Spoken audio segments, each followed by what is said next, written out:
All right, hey you guys, and welcome back to Taking Flight with me. My name is Mike Rocket Blackstone. The preliminary report is out from CENIPA, CENIPA, which is the Aeronautical Accidents Investigation and Prevention Center in Brazil. Just recently put the report out for the Voepass flight from August 9th, 2024, which I previously reported on and gave my initial thoughts on this. But before I get into that, I would certainly like to acknowledge the victims and the crew that were lost in this terrible tragedy. All 61 of the people on board that flight perished, and my heart goes out to them first and foremost, for sure. CENIPA did a very, very thorough job, and several other reports have been put out based on this report itself. So I don't want to get into too many of the exact details that somebody else already covered. Specifically, Magnar, Fly with Magnar is really great. And Juan Brown did a very nice report on this as well as something similar to mine. I think it's Takeoff, I think it is. Takeoff with another guy, in any event. So there's a couple other reports. I'm just going to get into this as well and just go through some of the first thoughts that I have after they've republished this, which really is super critical to understanding what had happened that day. And it breaks it down by the minute, and that timeline or sequence of events that happens is super clear. But aside from that, when you learn to fly airplanes, and you get a type rating, or let's take it all the way back, when you get your private pilot license, and you get 40 hours and you're now a licensed private pilot.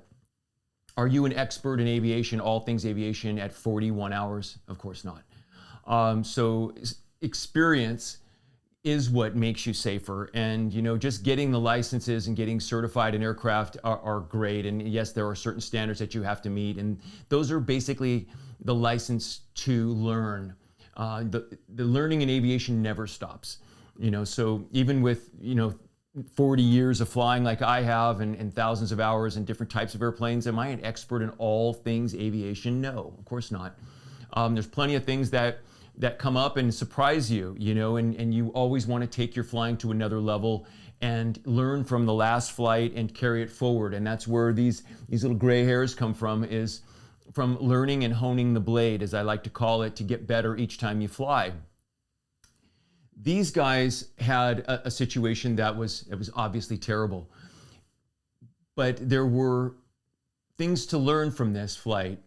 For example, their experience, and they both had about the same number of hours of total time. So when I think about my total time, do I say, hey, you know what, you've got, almost 30,000 hours of flight time. Is there nothing I need to know about when I switch airplanes? And I take all of my prior flight time and I essentially dump it and back burner it. When I switch planes, and I recently switched planes to the 777 from the 737, which I flew before the triple, and then I flew the 75 and 76 for many years. I feel most comfortable and have felt most comfortable in the planes that I've got the most time in. So I feel the safest in the 75, 76 series. American doesn't fly those anymore. So all that experience I had, it sort of transfers over to the 73, and it's kind of like a triple, but it's not. So yes, you carry forward your experience from plane to plane, but it doesn't really make you a better 777 pilot, the fact that you've got 5,000 hours in a turboprop, for example. So when I see these guys' experience level, and not to beat up on them, and I'm certainly not going to do that here, but I see two things that jump out at me. And because I'm about a similar hour pilot on the triple as the captain was on this ATR, is that he only had, in that type, 665 hours approximately. And that seems kind of like a lot, but when you start to imagine, we fly 80 hours a month, and then, it's approximately 7 months worth of flying. And how much experience did he have in icing conditions out of those 665 hours? Was this his first time in severe icing? And it may have been, right? So to not be too critical of them, of how they got there. They should never have been in severe icing conditions, but how many times had he been in icing conditions ever in his life? 5,200 hours sounds like a lot, but I've flown for many, many years, and how many times have I ever been in severe icing conditions? Zero. I wouldn't do it on purpose, and I certainly wouldn't be looking for it. And now that I fly the triple, that can certainly get above all weather very quickly and easily with heated wings. It's a much better system. My comfort and safety of icing gets better because I'm in a higher performance airplane and I can fly away from it. And I have fuel and range and altitude and heated wings and automatic everything. So yes, it's definitely safer having a different type of equipment. These guys had a much more challenging environment. So again, not to beat them up, this is a much more difficult and much more demanding aircraft to fly than the triple is, okay? For example, the second in command, similar number of hours, he had 5,100 hours. They both had similar total time, but the co-pilot had way more flight time in the ATR, 3,543 hours, which is a lot. In this accident aircraft, they were showing that the captain was the pilot flying, which means the co-pilot probably flew it out from Sao Paulo to the outstation. They turned the airplane around, and then the captain flew it back, or was flying it back. That's normally what we do, is alternate. So the co-pilot flies one direction, and the captain flies back. I don't know what the rest of their day looked like, but that jumped out at me as this was the captain's leg, and he was the low time guy, and this was a much more demanding environment to be in. Speaking of that, pilot in command, captain, co-pilot, what's the dynamic like with those two guys in the cockpit? If one guy is super senior or super experienced in an aircraft and the other guy isn't, I know that right away. When I sign in for my trip, the first thing that pops up is who's on the trip and what their hours are in the aircraft. And I take a picture of that. Two things: remember their name, and the second thing is to get the feel for whose experience is the highest in that aircraft. They got the most knowledge about that aircraft. So that's important to me as a senior co-pilot or as a junior captain. You want to know if the guy in the other seat or gal in the other seat has more experience than you. You lean on them more when they do. And you also know if they don't have a lot of experience that they're going to need your help. And there should be that dynamic of, hey, Charlie,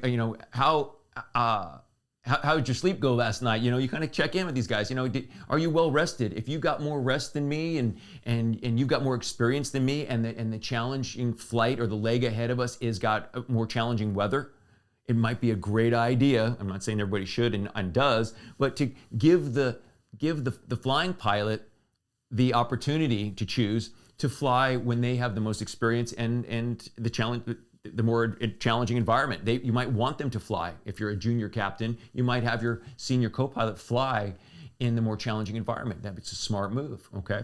For example, so that jumped off the page at me initially. Also, recency of flight time. I noticed the pilot in command, the captain had flown 59 hours in the previous 30 days. That's a normal flying month. For us, 60 to 80 hours as a reserve pilot is totally normal. But I noticed the second in command, the co-pilot, only had flown 2 hours and 36 minutes that in the previous 30 days. That kind of means to me, maybe he was on vacation and now he's kind of not as recent, not as current. But with 3,500 hours in the airplane, probably not a big deal, but it just jumped off the page at me that it's obviously did not fly at that month. That might have been literally his first trip after 30 days or more of vacation.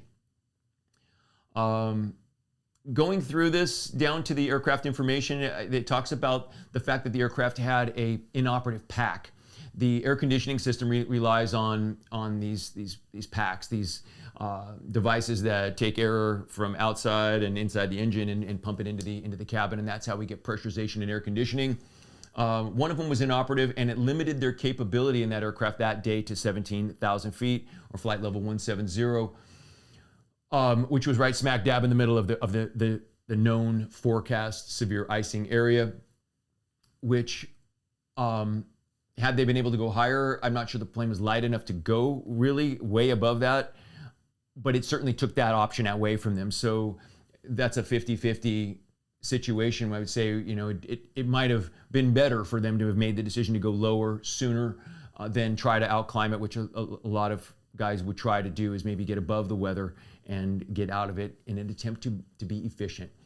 Which leads me to the next section of ice detection. There is a probe on this thing, an ice evidence probe on the captain's side that is just a little piece of metal that pops up, and it allows the pilot in command, the guy in the left seat or gal in the left seat, to see the accumulation. Some airplanes you'll look out on the windshield wiper and you're looking for stalactites or whatever growing off of the wiper blades, which is not good. And they have it on the airplane specifically to help give a visual cue as to how much ice is accumulating on the aircraft.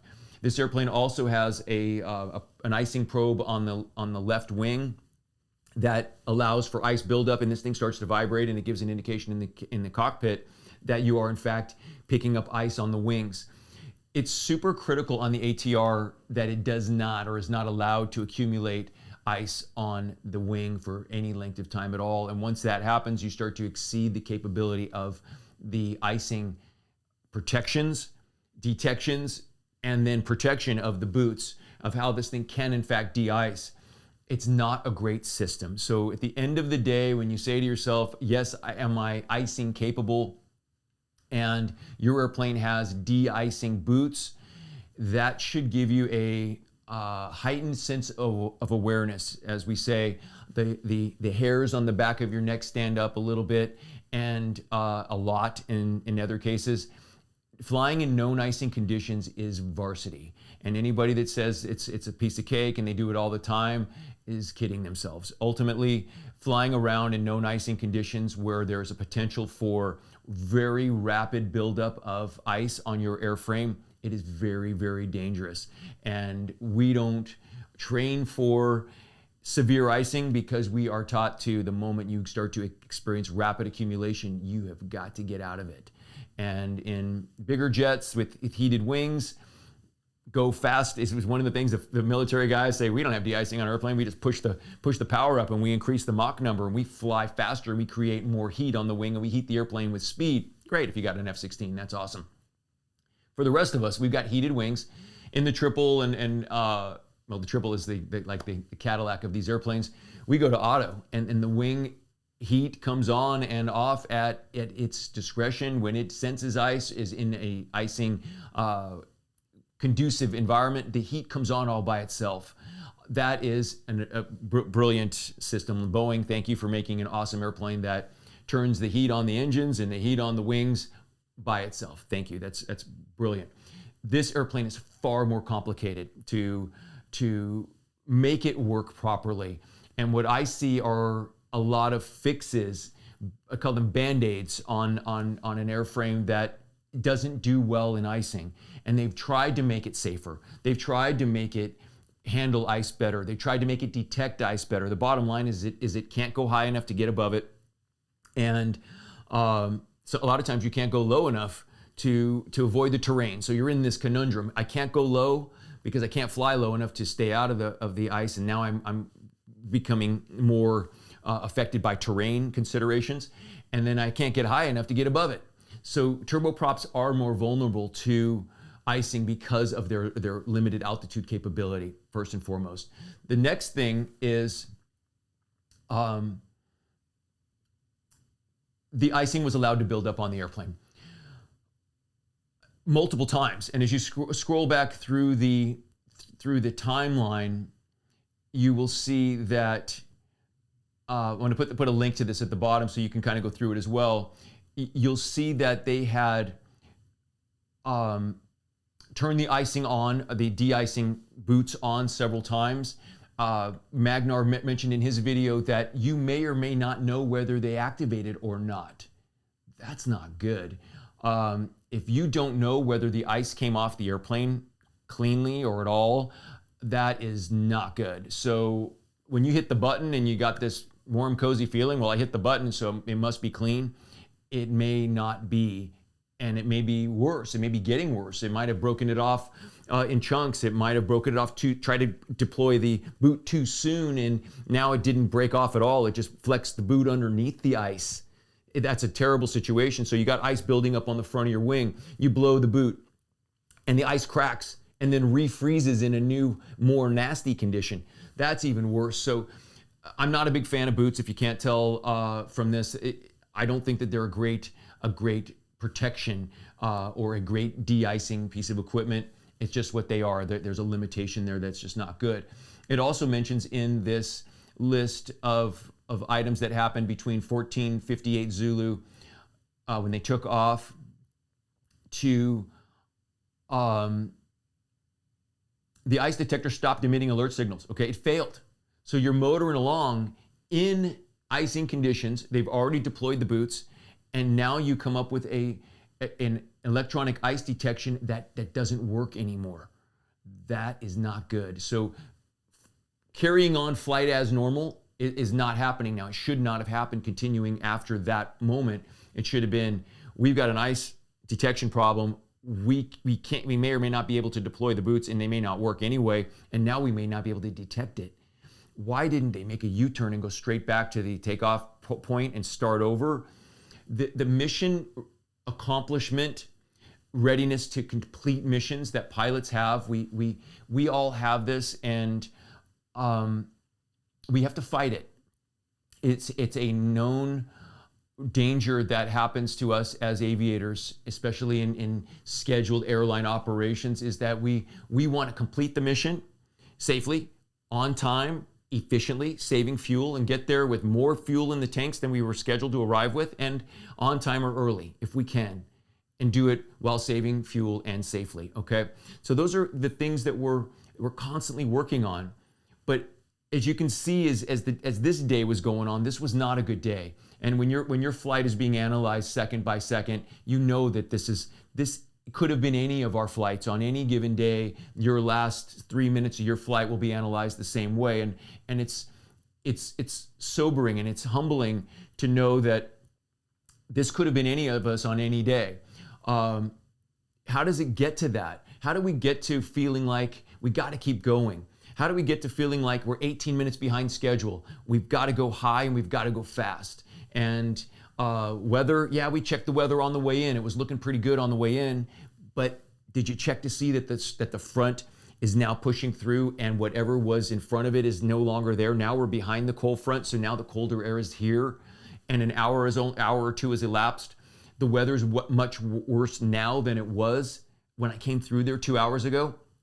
So the weather did get worse. Did you check the NOTAMs? Did you check the SIGMETs? Did you listen on the radio? Was there anybody else that reported any icing at all? I don't know if these are questions that I don't know, but if there was, why didn't anybody say anything on the Sao Paulo approach, right?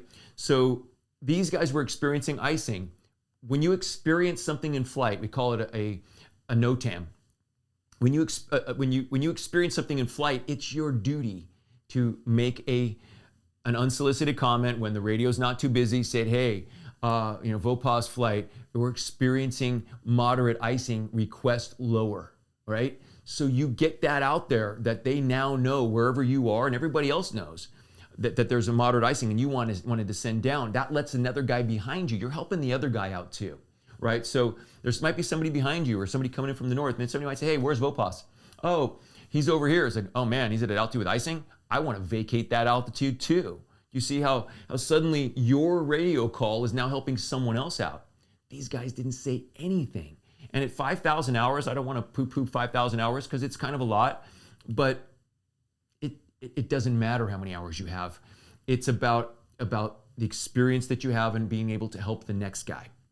So they didn't say anything on the radio. Literally nothing was said all the way till the point of losing control of the airplane, that, hey, we need lower, and we're experiencing icing. Moderate to severe icing is serious, and they never reported that at all. That's just not acceptable. That's not good. The business as usual, right? They were continuing on.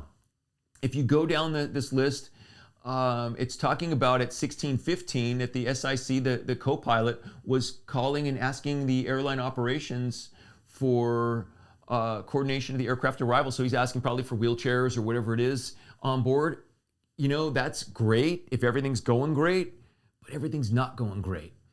And talking to your dispatcher about the wheelchairs on arrival is just, you know, you're already in the chocks, and there's a big problem right on your hands here, and we're kind of choosing to ignore that. And that's, you know, a little icing situation is a major icing situation, not something to just blow off. So that was kind of interesting to me. Literally at 16:15, he was talking to the dispatcher. At 16:20, 5 minutes later, they lost control of the airplane. That's not good. The electronic ice detector at 16:17 emitted an alert signal, and the PIC was informing passengers about the local conditions and estimated time of landing, right? So staying on track with following the checklist of a normal flight, he's telling the passengers about the estimated time of arrival while they're dealing with an icing system that isn't working, and it's accumulating rapidly on the airplane, and the other signs, the degradation of performance, which in my mind, when I see these alerts on the ATR, I'm not impressed with their lack of urgency. Aircraft degradation doesn't sound as terrifying as declare an emergency. It almost needs to be a red, warning that your plane is rolling towards about to fall out of the sky. I think these guys had a false sense of security. The training must be insufficient. It must be inadequate for recognizing the severe danger that you're in an ATR in icing conditions. It's not a joke. Getting your ATR type rating doesn't mean you're ace of the base, that you're the best of the best. And I got my type rating in the triple. Am I the best 777 pilot right now? No, I'm not. I'll get there maybe one day if I continue to fly it and improve myself each time and notice where I made a mistake and then re-hone my blade each time I go out there to see if I can get better and more skilled in my knowledge of how everything works and how to fly it right and how to make the plane do what I want it to do perfectly. So at low time, and I consider myself low time at 700 hours in the triple, it's not a lot of experience. And I feel like maybe when you reach 1,000 hours, there's no exact number, maybe when you reach 1,500 or so, and you've seen a lot more circumstances and handled them, you'll start to gain a knowledge and be a better pilot in your type of aircraft. So that's what I saw on this timeline. Just moving forward a little bit more as we come down the list. I'm just gonna hit a couple more of these items. You should look through all of them and read through it. Magnar did a great job on going line by line on this. The last 3 minutes, Magnar shows the video, and of course they showed it in the conference from the video. They recreated it, right? So the last 3 minutes of this show the speed rolling back. They tried to deploy the boots one more time. They show Sao Paulo approach, giving them a turn towards somewhere along their star, their instrument arrival, to cut a corner and head direct towards that. They said they were 2 minutes from giving them a descent, which they should have asked for way earlier than that anyhow, with all the things that were going wrong up to that point. But they were waiting patiently to comply with what the approach controller wanted them to do. And that's just low experience that causes those kinds of compliance, of just trying to be a great aviator and following of the arrival. I want to stay on the path. I want to fly the profile. Yes, you do normally want to do that perfectly, okay? But the autopilot stayed engaged through icing, multiple icing deployments of the boots. No one ever turned off the autopilot to see how the plane was flying at all. It literally flew all the way up to that last turn where the controller at 16:20, the aircraft was given a turn towards CENIPA intersection, and the airplane begins a right-hand turn towards that with the autopilot engaged. Now, if you've ever flown an airplane with an autopilot engaged, the airplane does not know how to do the nicest, most easy bank turn. From what I saw, that plane rolled right into a 15 or so degree bank turn towards Sampa.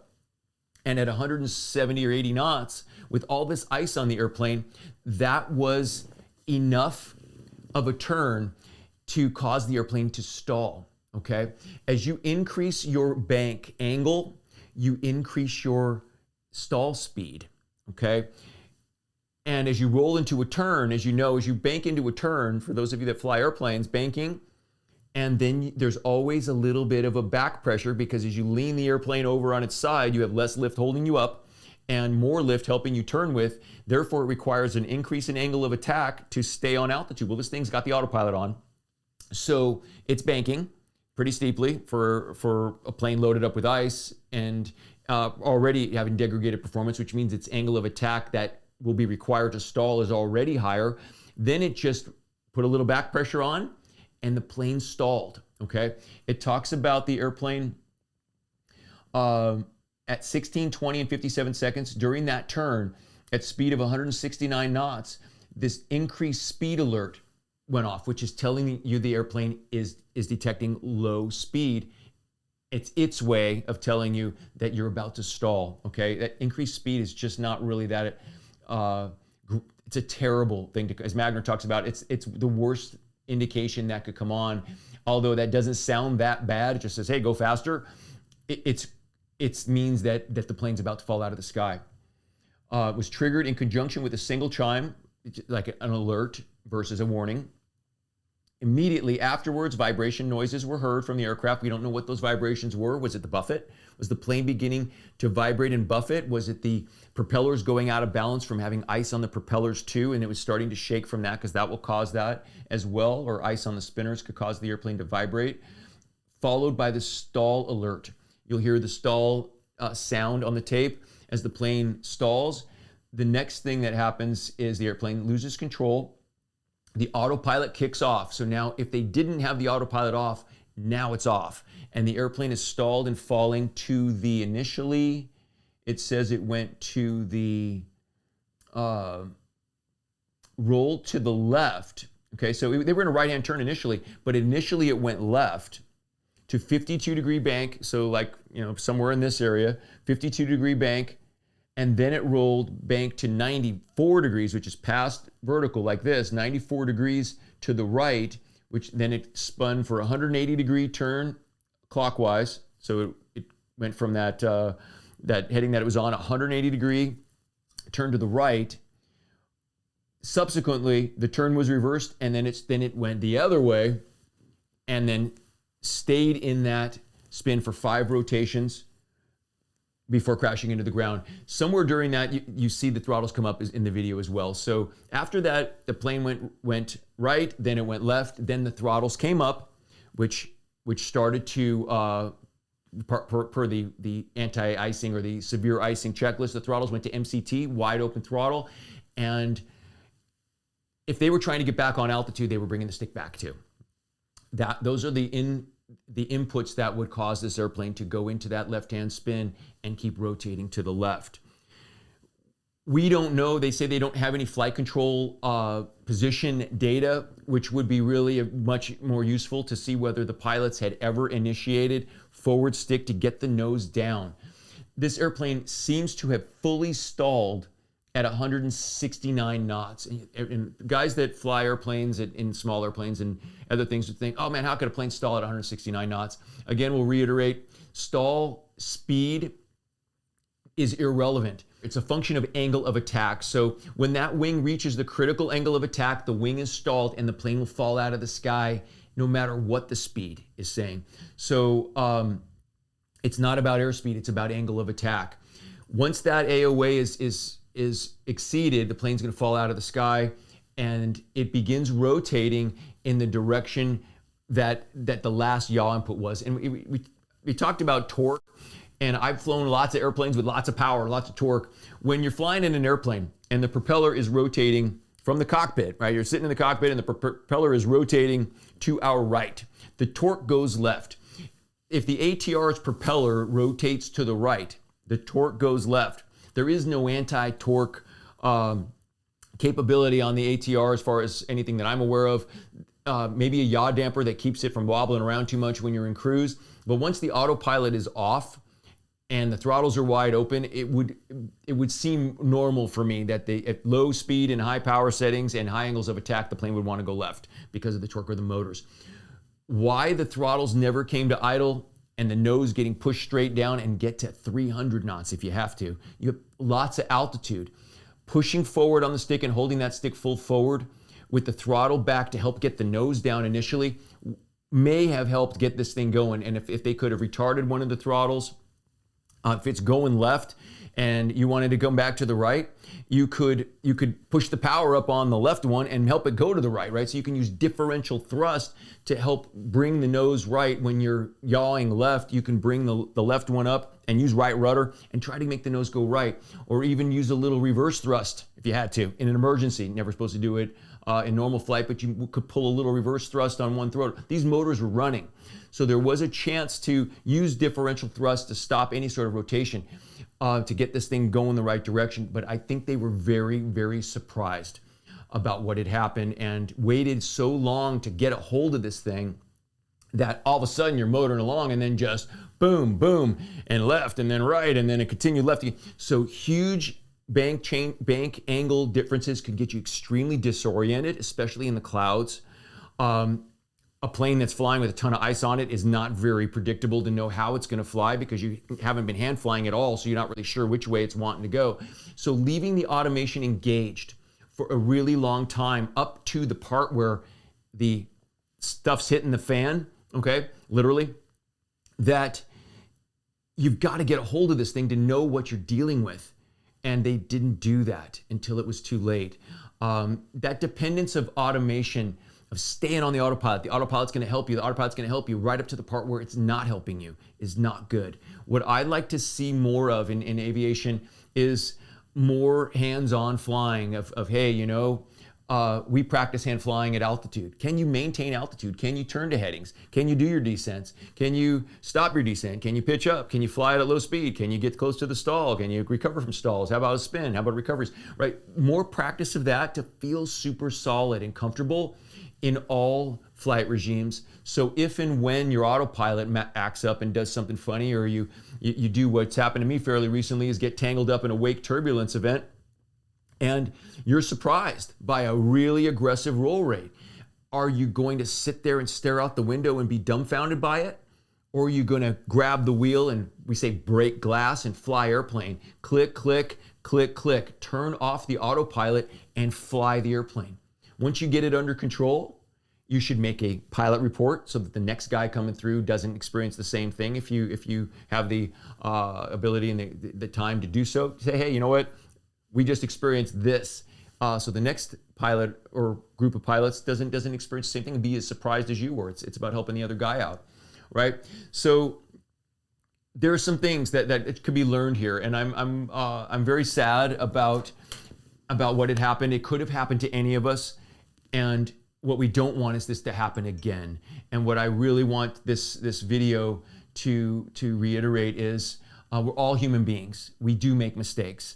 I mentioned in my last video that they may have been messing around with the iPad, and somebody gave me a scathing comment. iPads are part of our world, you guys. We have iPads in the cockpit. We do use them for navigation. That's where my approach charts are. That's where my arrivals are. That's where my navigation is for everything, literally. We use the iPad. They were programming the iPad. They were briefing the approach a minute prior to this, okay? So yes, the iPad was another distraction. When emergencies happen, what are you gonna do? Stick to the checklist and keep going down your normal descent checklist? Or when do you break glass and fly airplane and declare a mayday? No one wants to be that guy declaring a mayday. Oh man, I declared a mayday and we didn't need it. Or I declared a mayday and somebody had to divert, or somebody had to go around. If you declare a mayday, no one will ever criticize you for saying, I don't feel safe here. Something's wrong with my airplane and I need assistance of some sort. So I want this video to hopefully help guys, including guys like myself. I've got a lot of flight time, and man, when things are going wrong, What are we going to do? You won't know until that day comes. We hope that we do the right thing. We hope we follow the checklist as best we can.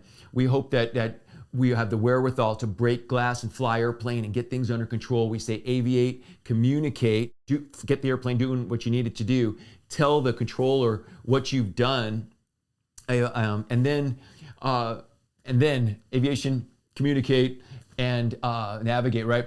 So get your airplane under control, tell somebody what you've done, and then worry about the paperwork later. It's just not that big of a deal, right? So I appreciate you guys watching the channel. Hopefully some of these thoughts have helped you become a more informed pilot. If you're one of the passengers that are shaking your knees when you fly, I get it, I understand. Hopefully understanding what we're dealing with as we fly airplanes in the modern world, we are doing our best to be better at what we do. And there is a real human being up there that's doing just the best that we can. So with all that being said, my name is Mike Blackstone. You've been watching Taking Flight. If you haven't subscribed to the channel, please do. If you like what you see, click the like button. As always, please leave some messages and comments. I love to read them and hear what you guys have to say. If I made any mistakes, please put them down there. I'll be happy to correct. And we'll see you guys in the next video.